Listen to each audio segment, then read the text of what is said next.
to What My Heart Has Learned with Frances. This is the second episode, and this is what my heart has learned from Annie Idibia.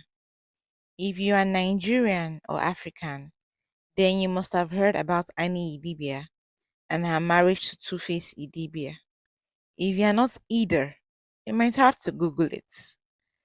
My focus on this video is not about their marriage per se. As I always say, things around us teach us they mustn't happen to us first before we learn a lesson or two from it. In brief, Annie Idibia, born Annie Macaulay, met innocent Idibia, known as Two-Face, when she was a teenager. They started dating when she was 15 and he was 24 in 1999. Whilst dating him, he impregnated two women at the same time. He was dating her, let me repeat that, and had two babies from two different women. They broke up many times over the years, then still dating again. He impregnated those two women again. Now he had four children from two women. Then Annie got pregnant around the same time too and had their child, meaning Two Face had five children from three different women at that time.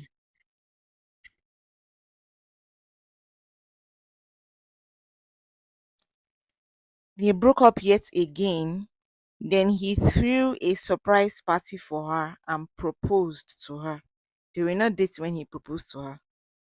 She accepted his proposal and discovered that one of his two baby mamas was pregnant with a third child, number three child. That lady had had one, two, and this is the third for Two Face. So he proposed when, whilst knowing some other lady was pregnant for him.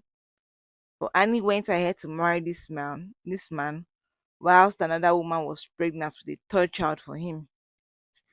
Over the years, Annie has been dragged all over social media for staying with Two Face as news of his many indiscretions came to light, among so many other things. Recently, he announced his separation from her. A man she had loved for 25 years of her life left her for another woman who is pregnant with his baby, and this baby will make it the eighth child when born that Two Face has. A lot of people blamed Annie and have blamed Annie. People shamed her. People have called her so many names for staying in such a marriage and saying, look what it got her. It serves her right. Well, I like to think about things, and as always, these are my thoughts. I'm not diagnosing her. I just try to wonder why people do the things that they do. And I've said it in some videos in the past that childhood. Okay, let me just go ahead. Okay, the question is, why couldn't Annie leave? If you are a parent, this is where you should pay attention. Okay, I should have made this a video on my face, but I wrote this down so I didn't want to miss anything. Some things make us the way we are. The choices we make, be they good or bad, come from within. According to psychologists, a child's cognitive development starts about 18 months. Yes, that little baby you're looking at. Then children's cognitive reasoning begins at the age of 5 to 7. Many agree that it is the age of 5. Emotional development is another thing that is important for children. And around those ages, children rely on their parents for love, attention, and emotional satisfaction. Yes, in today's world, there are many single parent homes, sadly. You should let a child's parents be active in their life, even if you hate that parent's guts. I digress. So, Annie Idibia was raised by a single mother. I'm not blaming the parents, I'm not blaming her mom. It's just some things are emotional and psychological. Let me move ahead. Her parents got divorced and she moved to Lagos with her mother. She had no male presence in her life as she grew. Fathers are very important to their daughters. Don't get me wrong. A father might still be married to the mother and be present in the home, but be an absent father and a very terrible father to the daughter. When fatherly love is missing in a little girl's life, especially through abandonment, rejection, separation, neglect, or just disinterest on the father's part, the little girl develops daddy issues. Yes, you heard me right, daddy issues. Daddy issues is a very important psychological issue that affects women who have an absent or abnormal relationship with their fathers. Their fathers are absent either emotionally or physically. The father can be present physically but be absent emotionally. Some of these Nigerian fathers, that parents who don't involve themselves with the raising up of their kids, they just provide money. Their fathers are neglectful, abusive, or have an unhealthy close bond with them. By unhealthy close bond, I mean when a father treats his daughter better than his wife, like the daughter is his romantic or preferred partner. Annie's father became absent in her life after her parents divorced when she was little. Childhood traumas and experiences, unfortunately, shape one into the adult that one becomes, no matter how hard one tries. Unless those traumas are dealt with and healed from, people will make choices from trauma, childhood traumas, and experiences. So, what are the signs of daddy issues, you may ask? Well, before I answer that, our relationship with our parents develop our intimacy templates, and we carry this into adulthood. Attachment styles are also developed through the parental relationship. For daddy issues, number one sign is clingy. Yes, clinginess. Girls with unresolved daddy issues will develop a clingy attachment style. Despite the toxicity of the relationship, they will hold on out of the need for fatherly love to the first male figure they attach themselves to. Annie clung to the Two-Face despite his infidelity, the baby mamas, and all the public embarrassments. She wouldn't and couldn't walk away from their relationship, a relationship she had termed as love, because she knew no better when it came to male female relationships. 2. Dating older men. Annie said she was 15 when she started dating Two-Face. Two-Face was 24. Let me repeat, 24. He was older by 9 years. He was an adult. She was a child by law. Their relationship was statutory rape, a relationship that should never have happened. Statutory rape. And like I said, it should never have happened. A little girl, a young girl, forming an emotional sense and identity, having a relationship with a grown adult. That's where grooming can happen. He was not 18, he was 24. 18 is excusable, even though 18 is an adult, but he was 24. To girls or women with daddy issues, they would never date younger. Peer group, the man was to always be way older than they are or people around their age range. He becomes the missing father figure, they never had, and they will cling to the death to this older man, no matter how abused they are by him. 3. Jealousy or being territorial. Women with daddy issues worry and they are anxious about their partner leaving them for another woman.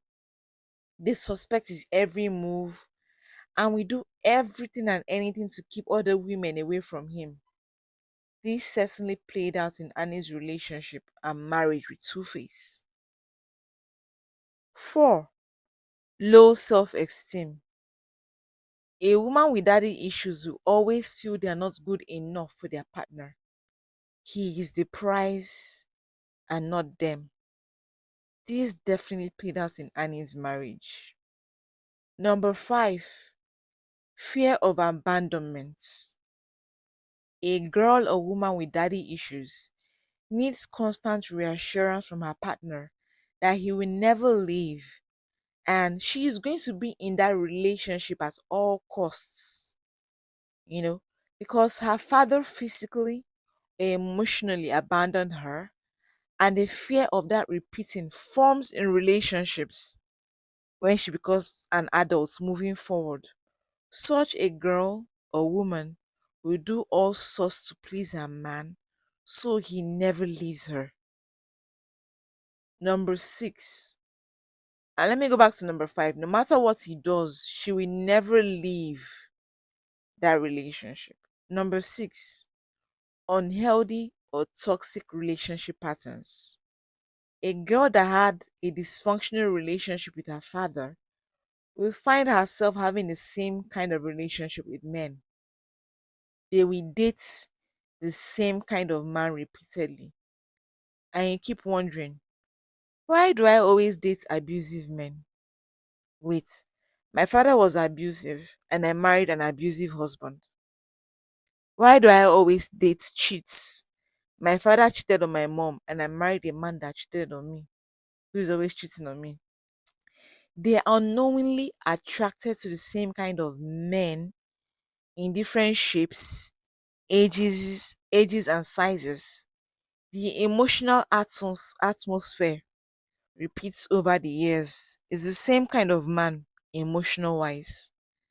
Annie kept dating Two Face on and off over the years, despite the other women and children till she married him. I'm also going to add that boys also have daddy issues. I am using the feminine gender here because Annie is female. And there are other factors to daddy issues that I didn't use in this because, like I said, I'm relating it to the person I'm talking about, I'm learning from. See, I am not diagnosing Annie with daddy issues. These are just lessons I have noticed that can be gleaned from her and her experience. This is not to shame Annie in any way. I love you, Annie. You're going to pull through from this. See, if you listen to this, you can read up about daddy issues online, as in wherever you are listening to this. If you're a single parent and a child's father cannot be present at all, I would advise that your father or brothers, can step in to play a fatherly role to your child or children. It is very important for kids to have that. Well, if you feel you do have daddy issues after listening to this, well, that's the first step. Next is to seek professional help for it. So, one thing I always tell people, and I'm going to say it here, is that the man or the woman you decide to marry is not just for you, and it's not just about you. It is for the children you will have with them too. You can derail, delay, or destroy a child's destiny, that child you're supposed to have, because of the man or the woman you married. Forget that, oh, yeah, you look at it, oh, this man is rich, she's beautiful, she can cook, she can clean, she gives me peace of mind. Have we discussed about parenthood, as in parenting? What kind of parent do you think she will be to the kids? What kind of parent do you think he will be? Will he be an absent father? A father who just brings money and leaves all the chores, taking care of the kids and being present in their lives to you? That's why in the Nigerian setting, kids, when you're talking about children, you say, oh, sweet mama. What happened to fathers? Mm. Is this the father you want your daughters to have? Is he the father you want your sons to have and learn from about how to treat a woman and about life? You know, is she the kind of woman you want your daughters to learn from? What sort of emotional atmosphere do you intend to build for your kids? Sending children to the most expensive schools and buying them all you think they need material wise is not enough. Children will and shall watch and learn from your relationship with their father or mother. And children will always need emotional support and attention from the adults around them, meaning you and your husband, you and their father, you and their mother. They need both people present in their lives. Like I said, the husband or mother can't be present. They need someone. Don't just go and rush and marry someone because Frances said children need a fatherly figure, children need a. What kind of parent would that person be? Children are a task given to a parent by God. God could have sent that child to any other person through any other bloodline, but they were sent through you. What kind of environment or plans? How are you investing? Investing does not mean sending a child to school. How are you raising that child, training that child for God emotionally, spiritually, financially, physically? Making money is not enough. Children need emotional attention and support. You can be present in a house 24/7 and be a terrible mother or father. How are you present emotionally for that child? I'm sorry, but I'm very emotional about this because, like I said, a child's destiny, purpose, the reason why God sent that child into this earth through you as their parents is not because they are going to be your retirement plan. No, there's a task upon you. So, how are you going to do it? How do you plan to raise that child in the way of God? Spiritually, emotionally? Flogging a child is not doesn't mean you're raising them emotionally. Who you marry, let me repeat this before I end this, is not just about you as their mother or father. It's not just about you as a wife or husband. That husband or wife you marry is going to be the mother and father to the kids you will have with them. You can send that child to a life of emotional turmoil and pain if you marry wrongly. Emotional development in children is very dear to me because that child is the adult they will become. That child they are looking at that is 5 years old, 6 years old, 7, that's the adults they are going to become. Those experiences will shape them into the adults they become. I feel like crying. And that's the truth. Don't be looking at someone, he has money, she's beautiful, she's this, she's that. I'll end it by saying, what's the emotional, spiritual, whatever atmosphere you want to have when you get into that marriage or with that husband, that man, that woman you're getting married to, for the children you will have. Thank you for listening to What My Heart Learns. This is the second episode. Hopefully I do more. I intend to do more. Like, I've learned a lot from this. I hope you did too. Please feel free to subscribe, share, like all the other usual suspects, after watching this. And hope you come back in future and you subscribe, hopefully. Goodbye and God bless you. This is What My Heart Learns with Frances Okiki. Bye.